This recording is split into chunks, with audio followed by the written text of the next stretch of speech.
دنیا کی محبت کی بات ہو رہی تھی نا، اور یہ میٹیریلزم کی بات ہو رہی تھی. تو میٹیریلزم میں انسانوں کو انسان سے گہرا تعلق بنانے کی ضرورت سے کا احساس نہیں دلایا ہے نا. مطلب وہ ایک انسانی تعلق میں ایک فاصلہ اور ایک بے لوسی اور محبت کا جو انسان کے ساتھ رشتے میں اور تعلق میں تھا وہ کمزور ہو گیا ہے.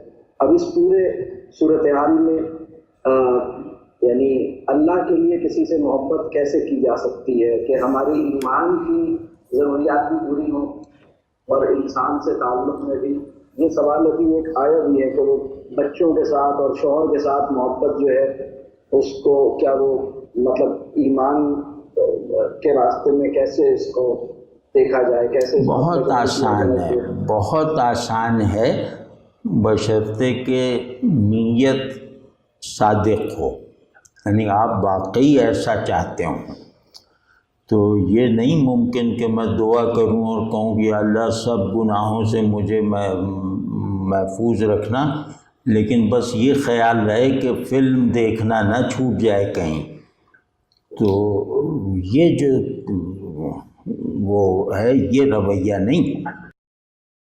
تو اس میں بس یہ کہ طلب ہے اگر اس بات کی، تو اس کا میں ایک طریقہ بتاتا ہوں. اللہ نے چاہا تو یہ مقصود قابل اعتبار حد تک حاصل ہو جائے گا، اور وہ یہ ہے کہ جس سے بھی محبت ہے بس صرف اپنے ذہن میں ایک اللہ سے بات کر لیا کریں، اپنے دل میں دل کی زبان سے اللہ کو سنا دیا کریں کہ یا اللہ اس کی محبت کو اپنی محبوبیت تک پہنچنے کا راستہ بنا دیجیے.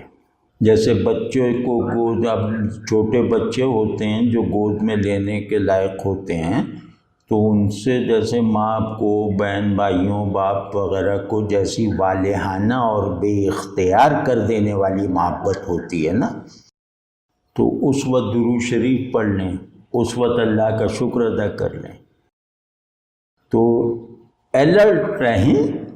تو اللہ نے چاہا تو یہ مقصد حاصل ہو کے رہے گا کہ اللہ ہی کے لیے محبت اور اللہ ہی کے لیے عداوت. یہ میں بتا دوں آج کے کانٹیکسٹ میں اللہ کے لیے عداوت پہلے ہے، اللہ کے لیے محبت بعد اس کا نتیجہ ہوگی. ہاں یہ ضروری بات ہے، اللہ کے لیے چھوڑو پھر انشاءاللہ اللہ کے لیے پکڑو گے.